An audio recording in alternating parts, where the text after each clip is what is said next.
Yeah, probably not, but here we go. Looks like everything is set as we load up for the first map of this series, MVP Space versus the Foxes.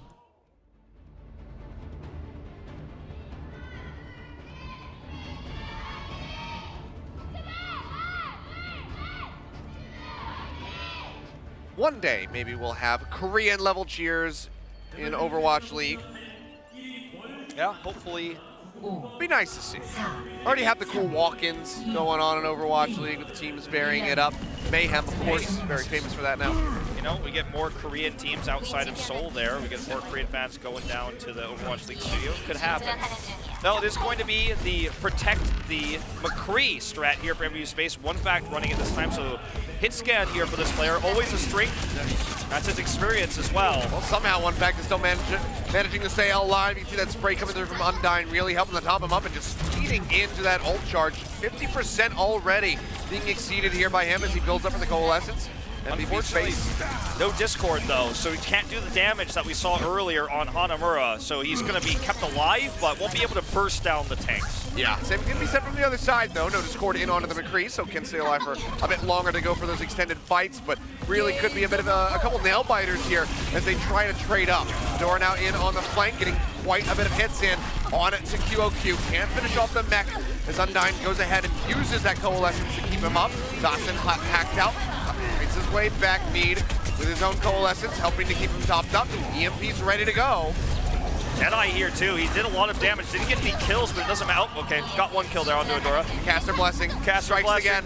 One back, Deadeye ready to go. He got a lot of damage, so that's why he's got this Deadeye, and that can help push the Foxes away from entering. I think he's going for the jump pad. Yeah, he is going to jump pad, so he's going to be able to use this at a weird angle here. The Foxes can't realistically dive onto him. As you can see, he's already looking at stand one.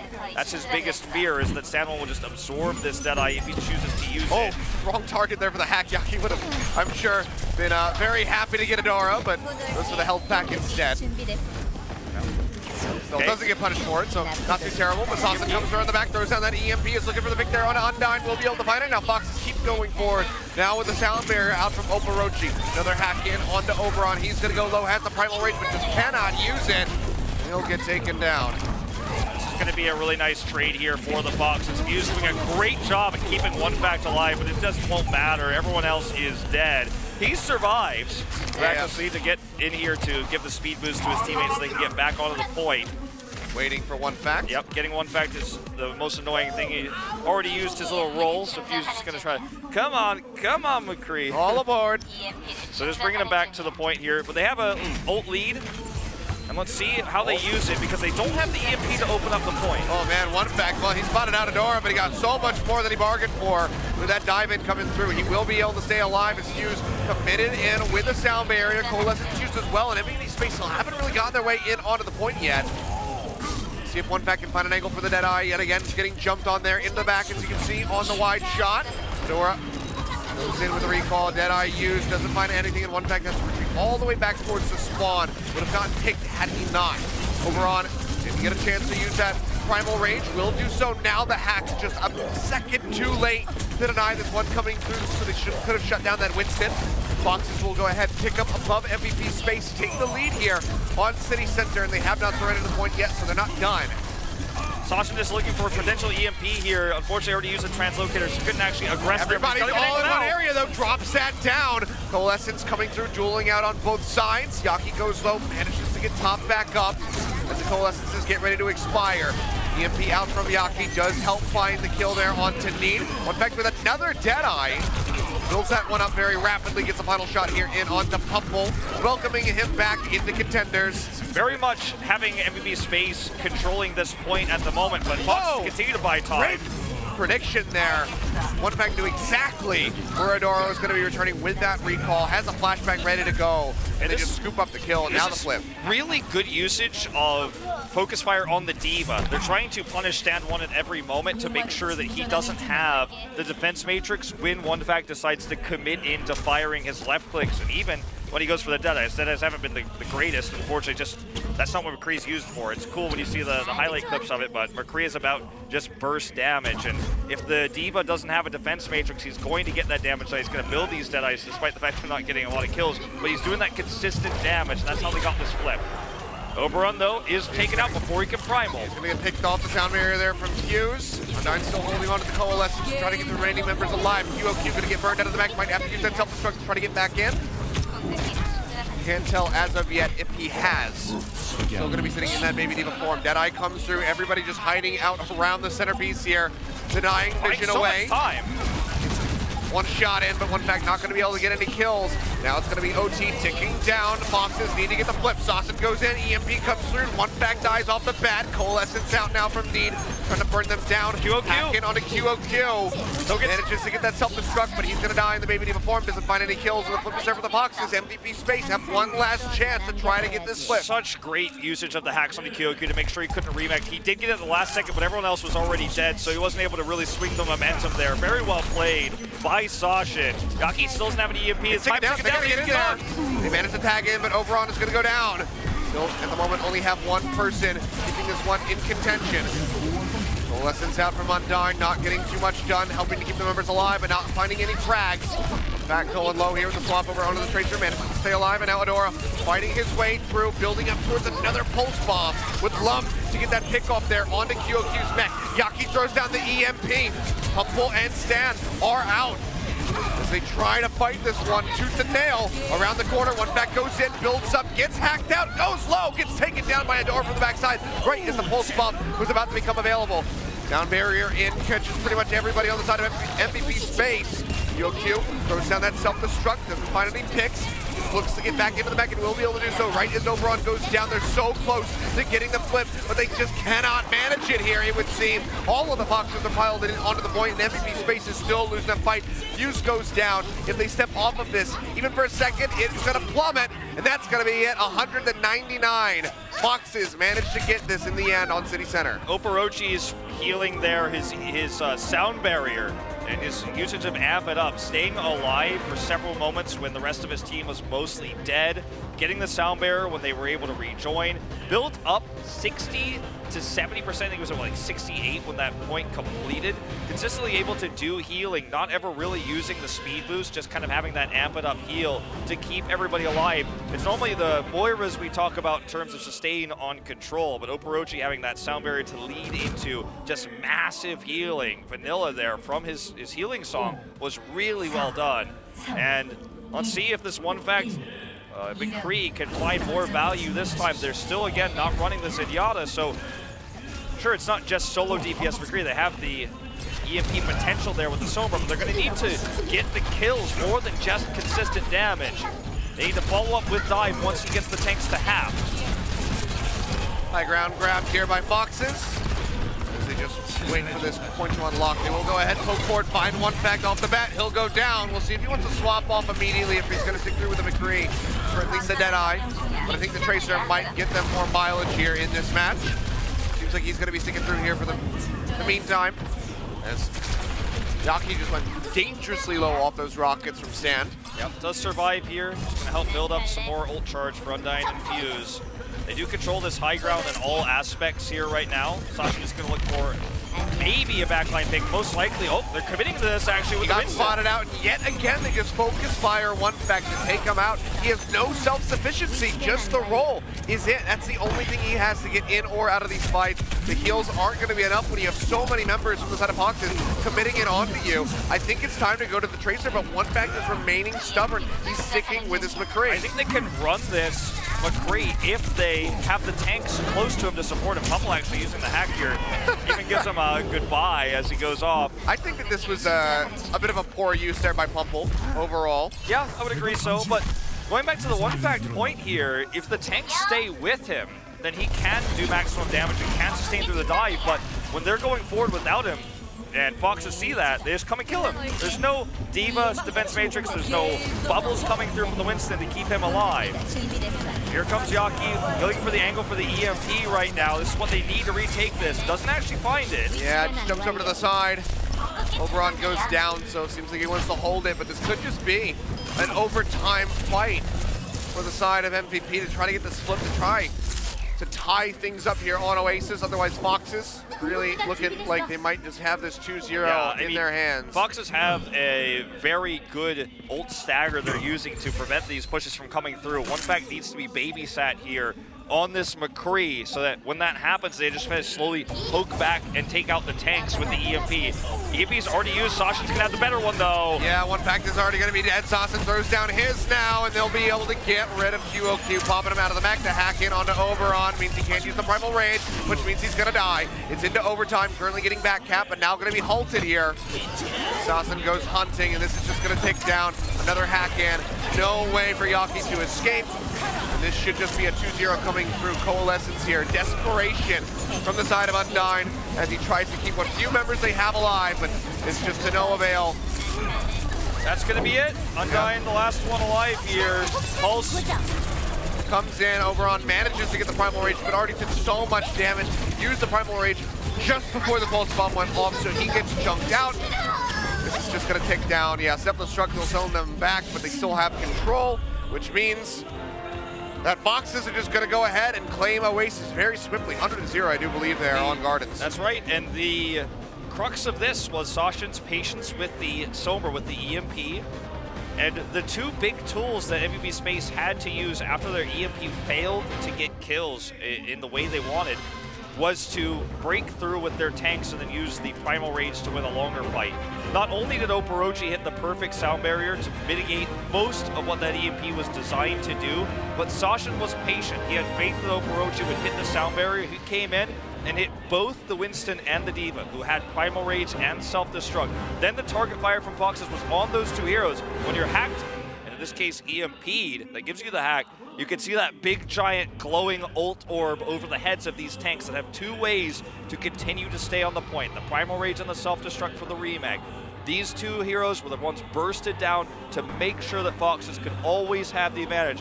The Winston Primal Rage came in right afterwards with the respawn, died because he was alone, he was targeted down. The D.Va remake didn't matter because D.Va's pilot form was killed so quickly. The Self-Destruct doesn't actually prevent the overtime from taking down, so that's why it went right when she died. Yeah, exactly. No one to pilot the mech, which means no one to go ahead and try to hold off that overtime meter. So that one takes down, and Foxes take a very swift victory there on Oasis. And we'll have to see if that's going to carry forward here onto Hybrid. MVP with their map choice. Where do you think they're going to go, Wolf? Well, it's a tough call. I think you want to avoid Numbani, because Numbani is where we saw Adora take Dragon Blades to the extreme on that last series. You know, that's probably pretty accurate right now. It says, let's win MVP. Feels bad, dude. Is a bit of a feel-bad moment, so I'm going to go ahead and roll through a couple of fan signs here in the audience. The Foxes logo, going to be a pretty nice one. And this makes me wonder if we're actually having a swap out on the side of MVP to start things off as we shift over to Hybrid. That's a great drawing there. Honestly, wouldn't be too shocked if we see a swap here with Ty Dolla coming in, because one fact is was not finding success, and he was being very stubborn with the McCree, trying to force that one through. Need here, getting all these kills. It says basically just like the Need is doing more with his abilities, the Zenyatta left clicks and the damage orbs that pulse bombs and Dragon Blades are getting damage there. Young Moon Tong fan sign again. It's got so many of these. Another Fox says good. It says Young Moon Tong in the spring. He lost his nose though. Yeah. It's like Voldemort. I guess so. Or Michael Jackson. With a lot more hair. That's true. A lot more hair than Voldemort. Michael Jackson might be a good comparison. This is, I don't know what this is supposed to reference, but it's about, it says like, what? What was that ult just now? Well, I tried to take a peek at the booth, but I can't quite see far enough. Don't spoil it. Well, I want to know for myself. I'm just saying that I failed in my attempt to see what was going on. I mean, we're definitely going to have a sub. The question is, who is it going to be? Will it be Ty Dolla in for one fact? I think that's pretty likely. I think that's got to be, the one. One fact was just not willing to swap at all. So I think that probably it's time to go ahead, get Ty Dolla in there, give him an opportunity as we shift over. That's a pretty flat Fox. Yeah, Fox has had a lot to eat. And he doesn't have to go anywhere anytime soon. He ate so much that his neck is swollen and he no longer has a snout. Becoming a snake. He's just, yeah, he's turning into a snake, it would seem. Snake with ears right there with a little extra tail there. Not very fox-like. Maybe a little bit sly like a fox. Maybe that's the redeeming trait for this one. But, yeah, I think that MVP Space, you want to avoid going to the Numbani, where Adora looked really strong with Oporochi there with the Dragon Blade attacks. King's Row, another map where I'm thinking probably not where you want to go unless you want to set up a kind of a Risa-esque defense there with Tidal coming in for the Junkrat on the defense, then you run the Genji on attack. What else am I missing here? Hollywood? Hollywood seems like a good map for them. Hollywood would be okay, but it will be Tidal. Yeah. No Honestly, surprise. I think if you're doing Hollywood, then maybe you actually do keep one fact in on the McCree. It's not that he was doing that poor of a job, but Foxes just kept focusing him down. The tanks were the problem, actually. Yeah, it just felt like you hit this point where you really needed to just go over to the Tracer because there was no way for him to be self-sufficient. He could not self-sustain. And if he got jumped on by multiple people, which was happening very consistently throughout that round of Oasis, then you just crumble. And I think that if you actually wanted to go for Hollywood, then keeping him in would actually make more sense. I was lounging, just getting the shot there on him. So, you know, if you're running the Zenyatta, for example, you can do a lot more with the McCree. Yeah, you can actually tank bust. Yeah, and this is where we see it on Hanamura, where you actually, as the defender, have a set of position. The assailers have to come in and control that. So you have that defender's advantage. We've also seen it on Anubis occasionally. We've seen it on Eichenwald, which is where Runaway is running it with Stitch. So you have this position where you have the Zenyatta, can help burst down the tanks, and the tanks have to come to you. But in control, if you ever lose control of the control point, you're the McCree who has to come to the tanks. Then that means the tanks on your team have to approach first, which leaves the support line and the McCree all alone. So you have to take a slower push approach to the map. So rather than the McCree, another slow-moving burst DPS that has more sustain and an escape is the Reaper, which we've been seeing more of than the McCree on control. The Reaper makes a lot more sense. It's what Runaway's been running. Would have rather seen Yakir one fact on the Reaper if they wanted to run this type of style, but instead they were super focused on running the McCree. Good idea. He did a lot of good, consistent damage, and they protected him well with the Moira.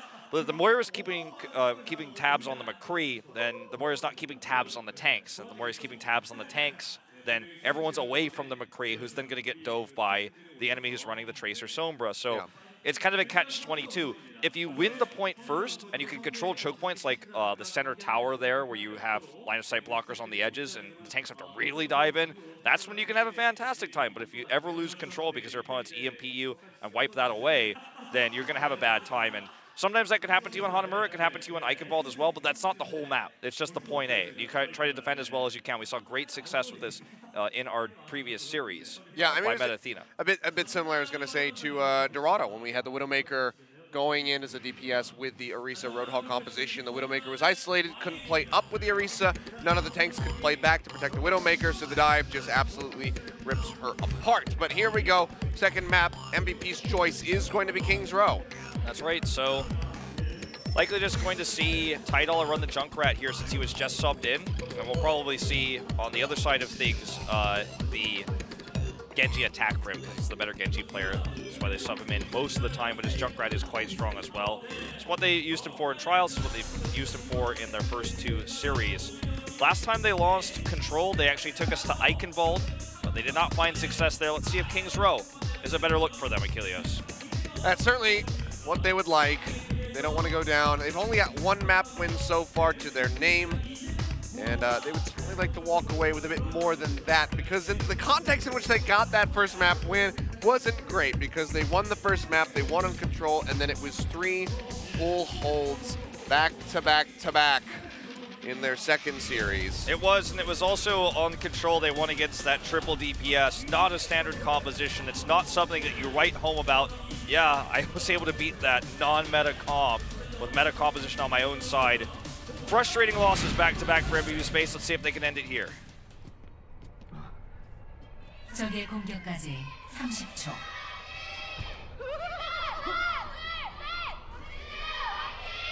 Well, I hear that laugh, and I know exactly what to expect. Here we are. Sassen coming through. And again, Sassen not being swapped out. Yep. So still being favored here by the Foxes, and Adora Going to be flashing the Widowmaker here. Yeah, so it's going to be just a Widow defense with no Orisa. Junkrat for some peel. This could actually absolutely devastate this Pharmacy comp coming through. Yaki will be running the Widow as well. Tidal has already eaten the shot. Looks like he's going to say, you know what, right. Not willing to do this one. Screw this one. I'm not dealing with this. Goes ahead, peels back. Yep. Door now hunting as that damage boost coming through from Oporochi. Will reposition. It's going to be the Genji here to try to look for the dive to kill the defensive setup here for the Widow, but it's very difficult against the Junkrat that can help heal. So Tidal is going to have to look to just be conservative, build for a Dragon Blade, and hope to kill the supports, not try to kill the Widow. I think that is oftentimes a mistake many Genji players make. I like this constant shifting. Yaki has been just trying to make Adora guess where he's at. Now he's going to see that tracer shot, that trace bullet there. We'll be able to identify that he's over by the fountain, by the statue rather. So far, MVP Space just poking forward, the shots coming through Adora. Getting a couple body shots in, just trying to build up closer and closer towards that infra site. Incredible amount of charge built for Tidal. He's at 75% right now, so this has been a success for MVP Space, despite the fact they haven't gotten any kills. Oh, Adora finally hunts him down, finds a headshot there on Yaki, and takes him out. That's going to stop MVP Space a bit here. Notice that Tidal is still sticking around, still looking for that Dragon Blade. As soon as Yaki respawns, look at this, they're going to switch to the Tracer because they know this is their time for the kill move. This is the dive to kill the supports and win the longer fight when the tanks come through.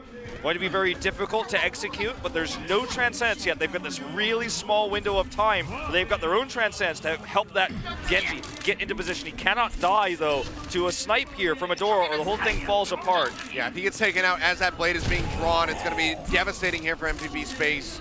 It could just snowball even further, maybe leading to a full hold. Could be, so this is his shot. One chance, one opportunity. Sneaking around here, looking for the supports. Mom Spaghetti, Yaki up onto the high ground, looking to hunt down Adora there in the backside. Tidal, yeah, we'll go ahead, pop that one out. Adora's gonna go down first and foremost.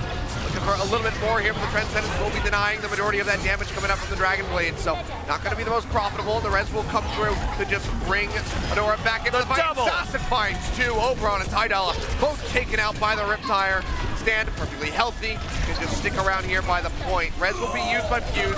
Humble goes down, and MVP Space might be able to convert this fight, turn it around, and look for a win. They'll jump in, trying to pop Oberon, who has that Primal Rage available. We're gonna have the faster respawns coming through. This should be enough. Even an even trade like this with the Dragon Blade can get you so much, and as you say, the Primal Rage is gonna help them win this fight. Adora can't get back into position. He's gonna go down. This should finally be the point taken. This is that Mercy Genji comp that we've seen so much success with in recent times here in Korea. Build the blade, kill what you can. It wasn't the supports, he got actually the tanks there and the Widowmaker, so that's enough to help flip this. Self-destruct going to be thrown down there by QOQ to get back into the mech.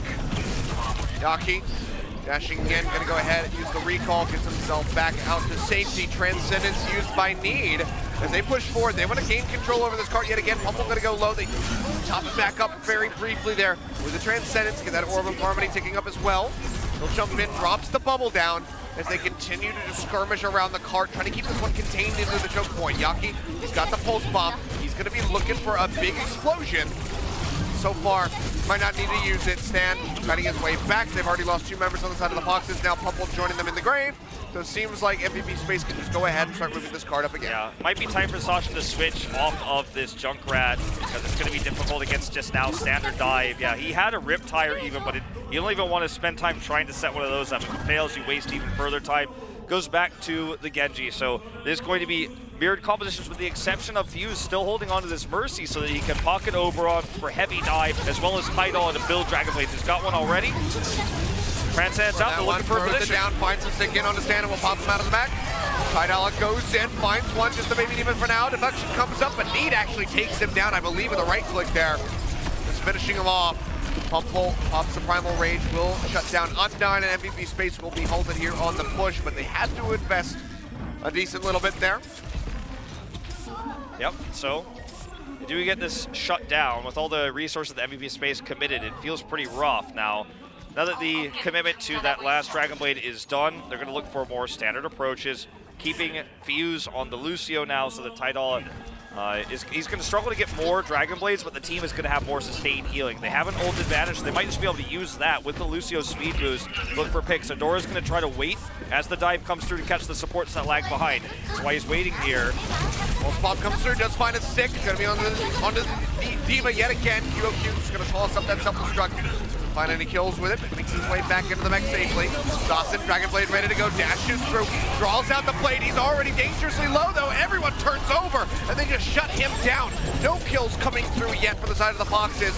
It's gonna be a loss on the Genji, but it's still such a devastating one.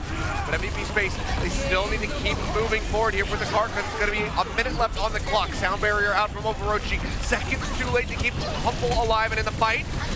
Yaki continues to dash around, has been building up for these pulse bombs so very rapidly, as is Tidella with the Dragon Blades. Finds one slash there onto Adora. Stand goes down for a little bit more. This is for completion. They know that they have the advantage. The Dragon Blade can be a little bit sloppy. It's going to guarantee them completion.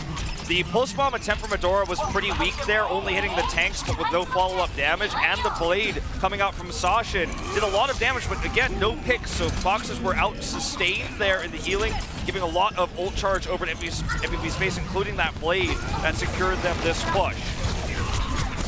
Tidella dashes his way out to safety. Coalescence ready to go. Need now going to go ahead, channel that one in. Has a nice angle onto his team, onto multiple members outside of MVP Space to answer and return with that sound barrier to try to stay alive. They'll get pushed back outside of the foundry, and Tidella going to be hounded down here by Adora. Still does have that pulse bomb ready to go to try to shut down the next advances. Stick comes in. That's going to be Oberon taken out of the fight, and MVP Space is going to have to regroup. Yeah. Using that sound barrier is the most frustrating part of this push because no longer can they rely in this angle with this little snaky, windy street that goes into the final completion. There's no way that Tidella will be able to execute supports with a blade without support ultimate, and Coalescence isn't really a tool you can use with that. So sound barrier was the best way to make sure Tidella could get into position to actually use this blade correctly. Now it's going to take some time to build it. They need to make sure that they approach this slowly as the cart continues to roll. Speaking of using blades effectively, Sassin going to be trying to have a better performance here with his own. Has to dash out the safety, however. Getting targeted down, falls low, men. Stay alive on 9. Trying to burn people down here with that Coalescence. Will expire as they push forward. Foxes want to hold it here. They don't want to give any more mileage over to MVP Space on this push. Sassin going to answer with his blade of his own. Cuts down through Tidella, negating his ultimate. Looking for a little bit more, gets one slash in there onto the Winston as Oberon ejects himself from the fight.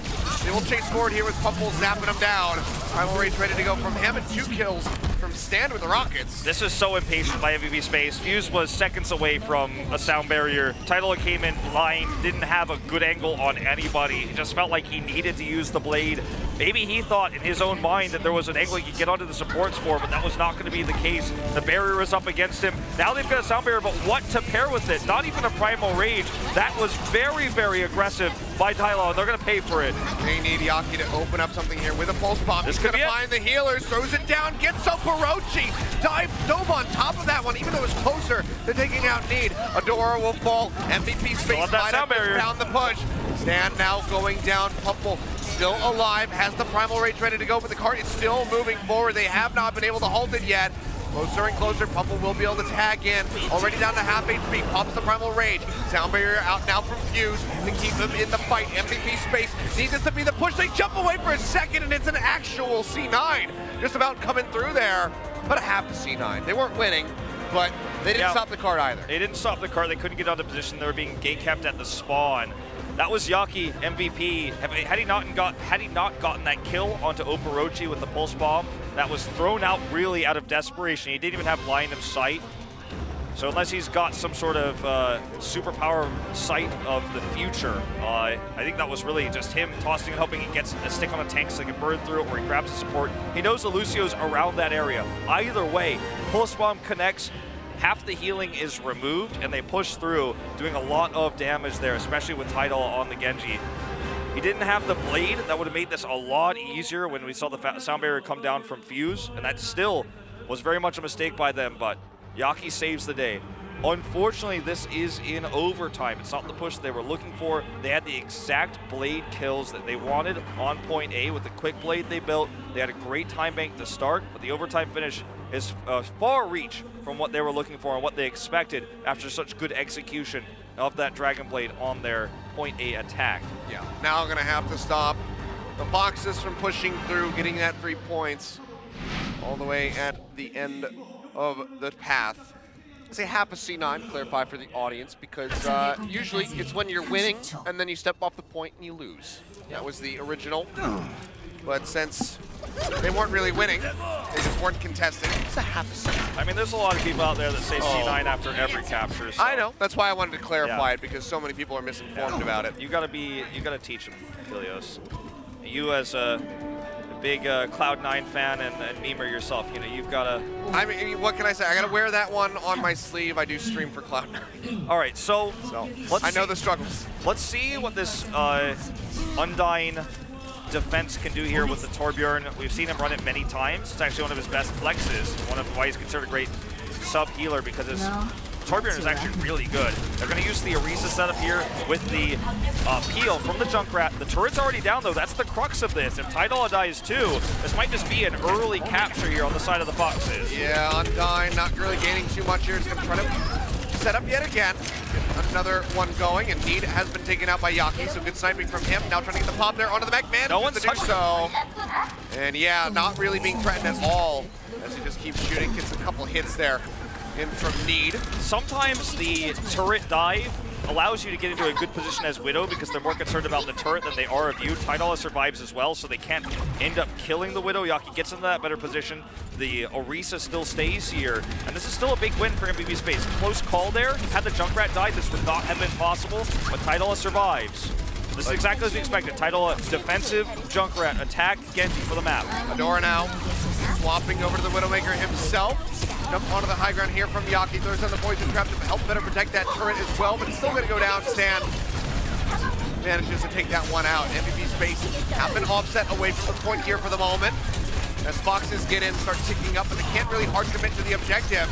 And a massive amount of damage goes through there on Assassin. Great tracking with the rockets from QOQ. Helps take him out. QOQ, really great defense matrixes there, and the rocket usage there to secure that kill. Helps to protect Undyne and Fuse. Fuses the Valkyrie. Everybody survives through. Sashin can't build that blade he's looking for. They're running the same exact comp that Space did, but they just cannot get into an angle to where Sashin can safely build the blade. And now we have Molten Core. This is the toughest thing to break. As you know, as we always say when we're casting these Torbjorn comps, if you do end up getting the Molten Core, it's already a win on the defense. Yeah. And if he doesn't have to use it in this next one, we might be looking at a full hold. Well, Pummel gonna dive for it here. Does not have the primal range so far. Still gonna be alive as Undyne just goes chipping away at the tanks from above. Tidala bringing out the Riptire, wrapping around the back. Stan's been popped out of the mech. Going for the Mercy. Will Pino Feroci takes him down. And Undyne pops that Molten Core, firing away here. Has him cornered. Will be Pummel forcing out that primal range. Stan is out of the fight. Pummel's all basically on its lonesome. And MVP Space maintain the hold. They give up one tick on the point. They gain control yet again. They forced out the Primal Rage, which is a big problem. That's a huge tool for finishing off points, allowing the Winston to get on top of the Torbjorn to finish him off after the turret goes down. That lack of sustain he has now is going to be a big problem. Need switches over to the Ana. It feels like desperation. Sasha's got a blade, but with turrets set up and the Orisa, how's he ever going to execute like what we just saw Tidala do? It's not the same situation here. They needed to consistently kill the Torbjorn before he built that Molten Core. They failed to do so. They failed the attack, and this is looking dire for the Foxes now. Yeah, it really is. 45 seconds left on the clock. Tracer going in, pops that poison trap. Oberon has the bongo ready to go. Supercharger, depending on your preference. See if he can utilize that properly here. Undyne's gonna go down, loses the turret, loses his life. Supercharger's in. Saucin ready to go with the Dragon Blade. We'll see when he wants to draw it out, or even if he's gonna have to. Undyne brought back in with the res. Adora finds Yaki with the bomb, and out Saucin goes in. Slicing and dicing, finds one as Oberon crumbles under the pressure. Now looking for the Mercy up, and this guy can't quite get it. Fires a couple shurikens up there onto the top side. Trying to get the turret taken down, but Undyne manages to find the kill. Now Molten Core ready to go. Riptire as well in here from Tidala. Can he get the pop on the mech? Will be tossed up, looking for the self-destruct, finds the kill on the QOQ. popped out of that mech immediately, I do believe. The turret's coming up here again. We'll go ahead and take it down. Are they going to hold this? He is just going to go ahead and pops that one in. Nano boost in onto Pumple. Truly desperate here are the Foxes as they try to get this cap dangerously close. But MVP Space are still just trying to hold on. They're fighting tooth and nail. QOQ I think up they in are. the air. Self-destruct ready to go. Does he toss it out? The answer's going to be no. Actually doesn't use that. They're trying to get the remech, and Foxes seem like they will be able to get this cap. They finally were able to kill that pesky Turbulent and his turret. It seemed like for most of the time, they were only able to get one or the other. You got to get both. The Molten Core, double Molten Core. Well, even then, they got both, and then he just got rezzed again. Yeah, he got rezzed. He made another turret. And it was a really big struggle there for a while to come in. The reason why they were able to start getting momentum was because MVP Space got split when QOQ got slept. Perfect ignores by Foxes to leave him in the middle of the battlefield, which meant no defense matrix for a long time. Then they demeched him, forcing him to use his first remech there. And when he was killed and others members were killed, sure, Turbulent felt a lot of time, but they were never able to get 6 back onto the point.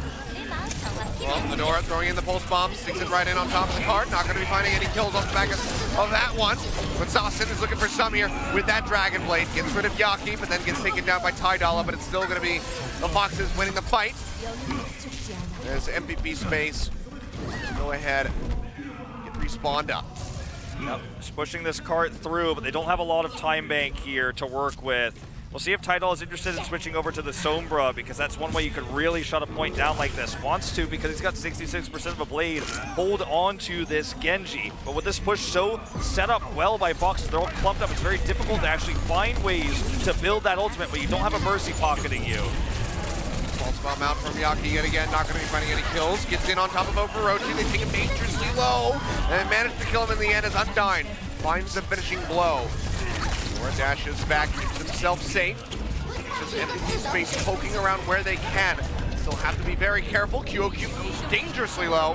We'll be able to stay alive here. Spam healing coming out from Undyne. Now, Undyne's got the Coalescence too to make sure this continues to happen. And such a bad choke point here for the Foxes as well. MVP Space gonna clean up house. Orochi using that sound barrier feels so painful now. They don't have it. Sashin's got the ability to, if they can regroup, get an EMP. But because they're so gate kept now back at the spawn, he is going to have to run forward and then use a translocator while MVP Space has plenty of time to spread against this.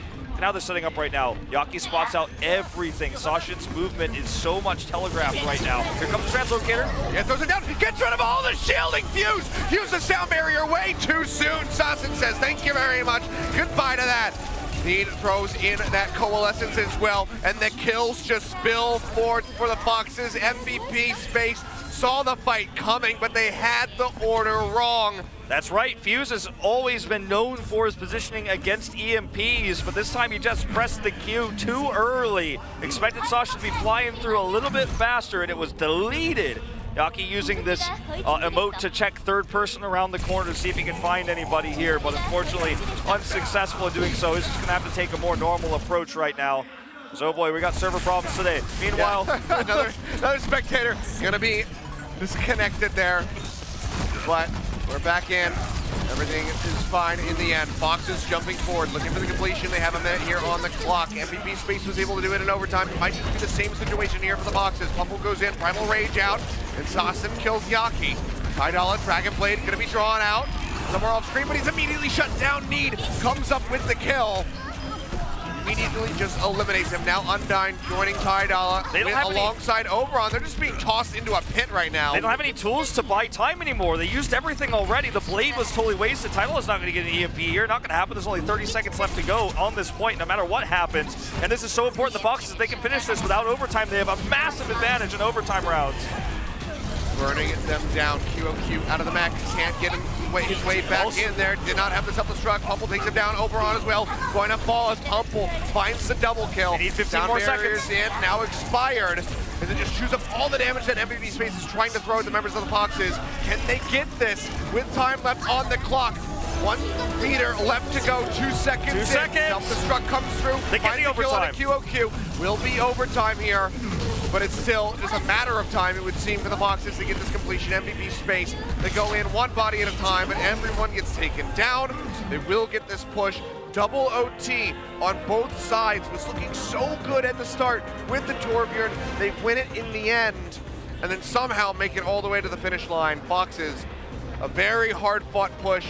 Now we'll have to see the extra rounds. There were a few problems with the Dragon Blades of Tidal on the defense. He just got shut down at every turn, once by Need, once by Oporochi, and then the other times he just wasn't able to find the angle he was looking for.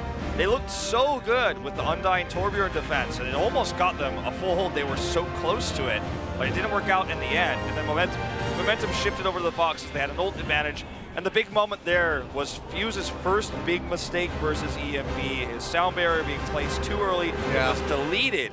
And that was the really big turning point that got them the 3rd point. And from that moment on, MVP Space only had one real fight where they tried to contest, where they used both tank ultimates and the Dragon Blade. When those were shut down, all they could hope for was just slow delays to make sure it was an overtime finish. Had their first defensive point A not gone so well, we'd be looking at them really struggling on this extra round with the overtime against them. Luckily, they were able to pull it off. Buying that time was so critical. I mean, you have to kind of think if you're MVP, especially if you're Fuse, who, again, we tout him as one of the best Lucio players that we have here in Contenders. Had he not used the sound barrier, or had he evaded the EMP, waited, and then used the sound barrier as a follow-up, might be looking at a different situation. Would that have been a hold? Would MVP already have a victory here on King's Row? And would we not be going into the extra rounds? Yeah, you know, maybe if that sound barrier connects differently. You and I are in a commercial break right now with the series tied 1-1, but did not happen. So MVP is going to have to make some strong considerations on how they want to approach the Dragon Blades on both sides. Have been really good, I feel like, but I have to give the edge to the Dragon Blade we saw from Tidal on the attack first. Sure, he was up against an easier comp to slice through than what we had to see on the side of Zacian, because Adora running into that Torbjorn comp, it's much more difficult to get value out of that blade. But I think the difference between those two in extra rounds is going to be the one that grants victory here, as we see these same sad MVP fans. They're closer than they've been ever before to winning a set on Hybrid, but not quite there yet. No, they're not. They know all too well the loss handed to them by Runaway, getting their first in a while victory on Eichenwald in the first match of the event of the tournament. MVP would love to get that victory, but now we'll go ahead. May, it's gonna be an interesting one. Yep. I don't know if people know how to build an ice wall out of thin air. Yeah, I guess you could try to show the freezing animation, or maybe a right click. She's like, ha, he's gonna have to do it. Oh, no, your turn. Oh, she did the right click. Okay. Not sure the left click. Come on. Okay. She'll just give us 50%, you know? She doesn't do that. I think he's saying he doesn't want to do it. No, I know. I'm just being a jerk, you know? I hadn't checked all of her emotes. Oh, that was like her emote where she pulls the snowflake out, right? I mean, you really could just do like an underhand toss and it's you throwing out the blizzard. Yep. Thumbs up on that one. Boyfriend's trying to say, yeah, I think she should win. Here we go again. Throw the purse, pretend it's snowball. Pull your makeup kit out, toss it at somebody. We'll hit that guy in the front row. Surprised. We'll see. The Korean competition is just like, May. She's like, I know, I just... If May had an emote where she covered her face and looked very bashful, then everyone would be just doing a wonderful job of imitating her. Or if she had one where she held a sign over her face, but unfortunately May doesn't have that, so... I think we got the winner with the first person to do the right click shot. Yeah, I think it's going to be that girl with the red and black jacket going on over there. Yeah. So, congratulations. I don't know what you win.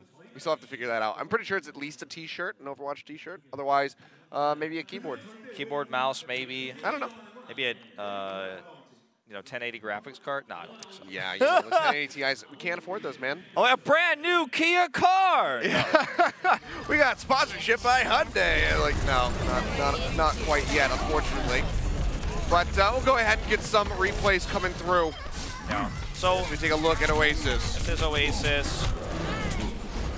And see how this this map goes, you can see it was a very close one with the McCree where they were almost able to do enough with it, but just not quite. Bursted down every time. And McCree never got the kills because it wasn't the Discord, or we're jumping right into King's Row here. This was the cool double kill to stop that first push, but they got enough of a trade to where it was good enough there.